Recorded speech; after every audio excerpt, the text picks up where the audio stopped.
ఒక semen sample ఇజాక్యులేటెడ్ sample మనం evaluate చేయాలంటే 3-4 రోజులు కలవకుండా గ్యాప్ ఉంటే చాలా పర్ఫెక్ట్ మనకు అనాలిసిస్ వస్తుంది దాన్ని. అండ్ అది perfect analysis is also imperfect, ఎందుకంటే అదొక రఫ్ ఎస్టిమేట్. అందరేమో అది సెమెన్ రిపోర్ట్ పట్టి ఇది మా ఫర్టిలిటీ ఇది ఫైనల్ రిపోర్ట్ అని అనుకుంటారు. అది కాదు, ఎందుకంటే వారం నెలలు అది కొంచెం చేంజెస్ ఉంటాయి దాంట్లో. ఇప్పుడు ఈ సెమెనల్ టెస్ట్ కి క్వైట్ ప్రైవసీ ఇవ్వాలి. ఒక్కొక్కసారి మేల్ పార్ట్నర్ వచ్చి వైఫ్ హెల్ప్ కూడా తీసుకోవచ్చా అని అడుగుతారు. రైట్. సో మన దగ్గర what ever it is required to assist in the sample, అక్కడి వరకు legally what ever is permitted we will accept. కానీ అదే we can't really go over the top, అంటే వాళ్ళకి సెక్స్ టాయ్స్ వైబ్రేటర్స్ ఇక్కడ అవన్నీ మనం ఇవ్వలేం, ఎందుకంటే హైజీన్ ఇష్యూస్ రావు. రైట్. సో రిగరస్ ప్రాసెస్ దాని స్క్రూటినైజేషన్ ఐడెంటిటీ, ఎందుకంటే ఒకసారి వీ హ్యావ్ హర్డ్ దట్ ఈ సెమెన్ శాంపిల్ బయట నుంచి హోమ్ లో మేము కలెక్ట్ చేసుకుంటాం, మాకు ఇక్కడ క్లినిక్ లో కలెక్షన్ ఇష్యూ వస్తుంది, హోమ్ నుంచి కలెక్ట్ చేసి వస్తామని. సో హోమ్ కలెక్టెడ్ శాంపిల్ కి అది ఇవాల్యుయేషన్ చేస్తే తర్వాత ఆ పేషెంట్ వచ్చి డాక్టర్ కి చెప్తున్నారు, ఇది నా వైఫ్ కి చెప్పకండి, యాక్చువల్లీ ఇది నా ఫ్రెండ్ శాంపిల్, నాకు కౌంట్ 0 అని మాకు తెలుసు, కానీ మాకు డొమెస్టిక్ ఇష్యూస్ స్టార్ట్ అవుతాయని అట్లా చెప్పారు. సో మీరు ఇమాజిన్ చేయండి ఐడెంటిఫికేషన్ ఎంత ఇంపార్టెంట్ ఉంటుంది లీగాలిటీస్లో. అసలు క్లినిక్కే హాస్పిటల్స్కి డాక్టర్స్కి డిఫ్రాడింగ్ అది. సో అందుకే మనం ఒక స్ట్రిక్ట్ ప్రోటోకాల్ ఫాలో చేస్తాం. ఈ ప్రోటోకాల్లో ప్రీ మార్క్డ్ కంటైనర్ వాళ్ళు name, ID number, bar code, date, time అన్ని ఐడెంటిఫికేషన్ డీటెయిల్స్ ముందే పేస్ట్ చేసి కన్సెంట్ ఫార్మ్స్, రిజిస్టర్స్ అన్ని సైన్ తీసుకొని ఒక ప్రైవేట్ రూమ్లో అది కంటైనర్ అనేది ప్లేస్ చేస్తాం. ఆఫ్టర్ దట్ ఒక రూట్ ఉంది దానిది, అది ఒక ప్లేస్లో కలెక్షన్ అయినాక అది పాస్ బాక్స్ నుంచి ఆండ్రాలజీ ల్యాబ్కి వెళ్తుంది. అక్కడ నుంచి ఇమీడియట్లీ డైరెక్ట్ ప్రాసెస్ అవుతుంది. ఈ ప్రాసెస్ ఎలా అంటే కొంచెం మషిన్లో పెట్టి అది లిక్విఫై అయినాక దాంట్లో ఎన్ని కణం ఉన్నాయి, కణం రకం ఎలా ఉంది, కదలికలు ఎలా ఉంది, అదే కాకుండా సెమెన్ క్వాలిటీ, దాని వాల్యూమ్ అన్ని కూడా ఇంపార్టెంట్. అందరు స్పర్మ్ కి సిమెన్ అనుకుంటారు. అవును, స్పర్మ్ వేరు, సిమెన్ వేరు. సెమెన్ అది మొత్తం ప్రాస్టేట్ సెమెనల్ వెసికల్ అని ఆ సిస్టమే కొంచెం వేరు. సో సిమెన్ తక్కువ ఉన్నా చాలా స్పర్మ్స్ ఉండొచ్చు, ఒక్కొక్కసారి సిమెన్ ఎక్కువ ఉన్నా దాంట్లో ఒక్క కణం కూడా ఉండకపోవచ్చు. సో ఈ సిమెన్ లో ఏముంటది అంటే స్పర్మ్ కి ఎనర్జీ, ఫ్రక్టోస్, అండ్ దాంట్లో కెమికల్ కాంపోజిషన్, దాని pH అంటారు కదా, ఆ pH ఆల్కలైన్ ఉంటది.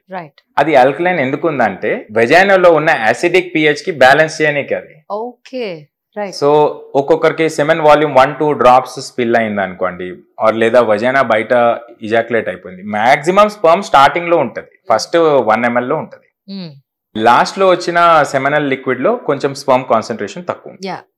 అండ్ అదే కాకుండా ఒక్కొక్కసారి సెక్షువల్ టైంలో ఈ జెల్స్ వాడుతున్నారు తెలియకుండా, కోకోనట్ ఆయిల్, వ్యాజ్లిన్, ఇవన్నీ కూడా ఫర్టిలిటీకి ఎఫెక్ట్ చేస్తాయి. It's not advisable. అబ్సల్యూట్లీ.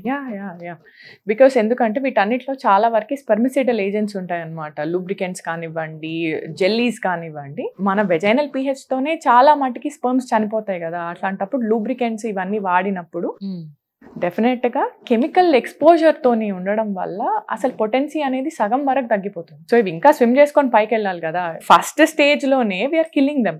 ఇందాక మీరు చెప్పారు యాక్చువల్లీ ఒక యాక్టివ్ సెల్ ఎంత వరకు స్విమ్ చేసుకుంటూ వెళ్తుంది?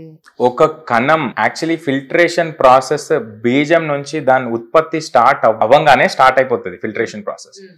ఎపిడైడిమిస్ అని కొన్ని డక్ట్స్ ఉంటాయి, ఆ డక్ట్స్ లో 10 రోజులు స్పర్మ్ మెచ్యూర్ అవుతుంది, దాంట్లో కదలికలు స్టార్ట్ అవుతుంది.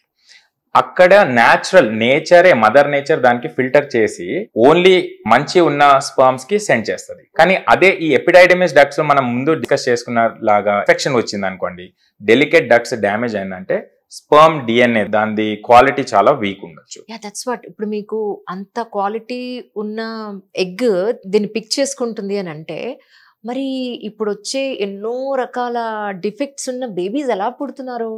ఎలా దీన్ని ఎలా జస్టిఫై చేస్తారు మీరు యాక్చువల్లీ? సో మనకి ఎగ్ లోపల డిఎన్ఏ ఏదైతే ఉందో, ఈ ఓవం లోపల ఊసైట్, ఎగ్జాక్ట్లీ మనం ఎగ్ అని మాట్లాడుకుంటాం కానీ, so it is actually oocyte అనమాట. ఊసైట్ మెచ్యూర్డ్ ఎగ్ లోపల ఉండే డిఎన్ఏ కి స్పెర్మ్ లోపల నుంచి వచ్చే డిఎన్ఏ కలిసిన తర్వాత మనకు ఎంబ్రియో తయారవుతుంది. సో డిఫెక్ట్స్ అనేటివి డిఎన్ఏలో ఉన్నాయి అనుకోండి, ఎగ్ స్ట్రక్చర్ ఎంత బాగున్నా మనకు తెలీదు. సో చాలా మటుకి ప్రెగ్నెన్సీస్ లో రిపీటెడ్ గా మిస్క్యారేజెస్ అవుతా ఉన్నాయి. మనం వెళ్ళి ఏం చూస్తాము, హస్బెండ్ కి ప్రాబ్లం ఉంది దీనివల్లే అవుతుంది, లేదా వైఫ్ కి ప్రాబ్లం ఉంది దీనివల్లే అవుతుంది, ఈ ఇష్యూస్ అన్నిటి వల్లనే వీళ్ళకి అబార్షన్స్ అవుతున్నాయి అనుకుంటాం. కానీ వీళ్ళు చేసింది ఏం లేదు, అక్కడ డిఎన్ఏలో ఉంది. డిఎన్ఏ అనేది డిఎన్ఏ డ్యామేజ్ అనేది దానికి 100 రీజన్స్ ఉండొచ్చు. డిఎన్ఏ టెస్ట్ మనం చేయాల్సిన అవసరం ఉంటుందని ఇది ఇంపార్టెంట్ పాయింట్ మీరు అడిగింది. వీళ్ళకి మనం కపుల్ కి డిఎన్ఏ టెస్టింగ్ చేసాము, వీళ్ళిద్దరు డిఎన్ఏ టెస్టింగ్ నార్మల్ ఉంది, క్యారియోటైపింగ్ అని అంటారు. So male partner karyotyping, female partner karyotyping normal ఉన్నా తయారైన బేబీలో జెనెటిక్ అబ్నార్మాలిటీస్ రావచ్చు, ఎందుకంటే వీళ్ళిద్దరిది కలిసే. ఇంక ఏది ఉంది మన చేతిలో, మన nothing is there in our hand. But what is there in our hand is ఒక 70% ఆఫ్ ద కేసెస్ లో మనం డిటెక్షన్ చేసుకోవచ్చు. సో రిపీటెడ్ గా మిస్క్యారేజెస్ అవుతున్నాయి. What we can do is we can test the embryo అనేది క్వాలిటీగా ఉందా లేదా, దీనిలో డిఎన్ఏ అనేటివి కరెక్ట్ గా ఉన్నాయా, క్రోమోజోమ్స్ కరెక్ట్ నెంబర్లో ఉన్నాయా, లేదా ఎక్స్టెండెడ్ స్క్రీనింగ్ ఇంకా చేయాలంటే ఒక్కొక్క క్రోమోజోమ్ అసలు కరెక్ట్ ఇంటిగ్రిటీ ఉందా, అబ్నార్మాలిటీ ఏమన్నా ఉందా, మనం జెనెటిక్ టెస్టింగ్ చేసుకుంటే మనకు టెక్నాలజీ అడ్వాన్స్మెంట్ లో చాలా బెటర్ అయింది. సో ఇలా కాకుండా పోనీ మనం ఒక ఎంబ్రియో వరకు చూసుకుందాం. సో ఎంబ్రియో ఎదిగేటప్పుడు కూడా ఇబ్బందులు రావచ్చు. సో ఆల్వేస్ మనకు మిస్క్యారేజెస్ కి రీజన్ డిఎన్ఏనే అవ్వకపోవచ్చు, పెరిగే ఎన్విరాన్మెంట్ కూడా అంతే ఇంపార్టెంట్, యూట్రస్ కూడా అంతే important, and sperm is a major culprit ఇక్కడ మనం చూసుకుంటే. ఎందుకు తెచ్చుకుంటున్నారు మా మగాళ్ళే తిరుగుతున్నారు. అవును, కరెక్ట్. మేబీ ఎగ్ ఏంటంటే ఎగ్ క్వాలిటీలో పెద్ద డిఫరెన్స్ రాదు, కానీ స్పర్మ్ అనేది డెఫినెట్ గా డిఫరెన్స్ వస్తుంది. ఎందుకు అంటే ఉండే ఎన్విరాన్మెంట్ బట్టి డిఎన్ఏ ఫ్రాగ్మెంటేషన్ అనేది పెరుగుతూ ఉంటుంది. కరెక్ట్, హెల్దీ అలవాట్లు, healthy food, correct environment, smoking కానివ్వండి, ఆల్కహాల్ కానివ్వండి, ఒబెసిటీ కానివ్వండి, ఇవన్నీ మనం తెచ్చుకున్నవి కదా. సో ఉమెన్ కంటే సపోజ్ ఉమెన్ అనగలుగుతారు పీసీఓడి ఉంది, లావ్ అవుతున్నారు, మదర్ కి ప్రీమెచ్యూర్ మెనోపాజ్ వచ్చింది, ఎగ్స్ తక్కువ అయిపోయినాయి, డాటర్ కి కూడా ఎగ్స్ తక్కువ అయిపోయినాయి, 30 years కి మనకు ఎగ్స్ బాగా పడిపోయినాయి. సో వీళ్ళందరికీ ఏంటంటే ఇవి రీజన్స్ ఉంటాయి. డిఎన్ఏ డ్యామేజ్ ఎక్కువ ఉండదు, మన బాడీని మనం కరెక్ట్గా మెయింటైన్ చేసుకొని healthy environment, food, life style, నిద్ర క్వాలిటీ మనం మెయింటైన్ చేసుకుంటే ఎగ్లో పెద్ద డిఫరెన్స్ రాదు. కానీ ఎన్విరాన్మెంటల్ ఫ్యాక్టర్స్, స్ట్రెస్, హ్యాబిట్స్ వల్ల స్పర్మ్ ఫ్రాగ్మెంటేషన్ ఇండెక్స్ అనేది ఎక్కువ అవుతుంది. మేల్ పార్ట్నర్ వల్ల మిస్క్యారేజెస్ అయ్యే ఛాన్సెస్ ఎక్కువే ఉంటాయి. అండర్స్టాండ్. కానీ sir especially male performance improvement point of వ్యూలో ఇప్పుడు బయట చాలా రకాలైన మెడిసిన్స్, ఆయుర్వేదం అంటారు, హోమియోపతి అంటారు, రకరకాలుగా వాడుతూ ఉంటారు కదా. Exactly what you advice for them అంటే ఏం చెప్తారు?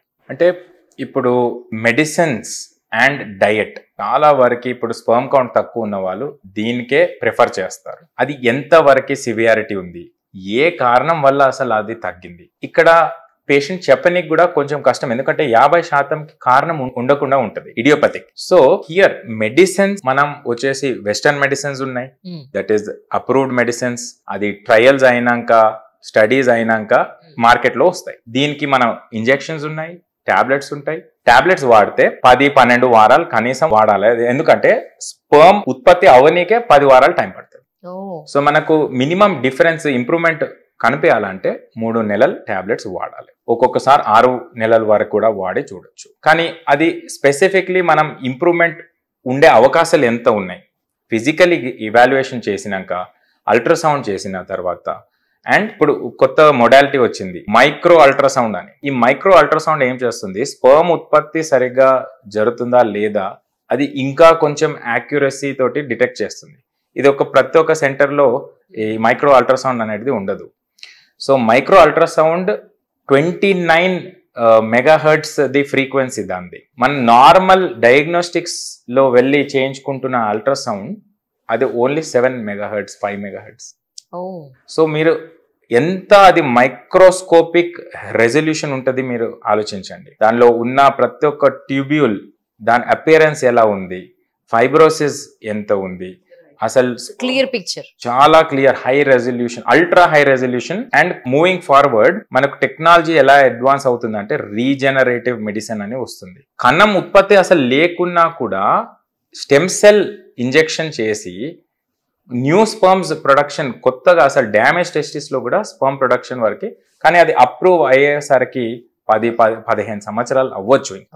క్లినికల్ ట్రయల్స్ ఉన్నాయి.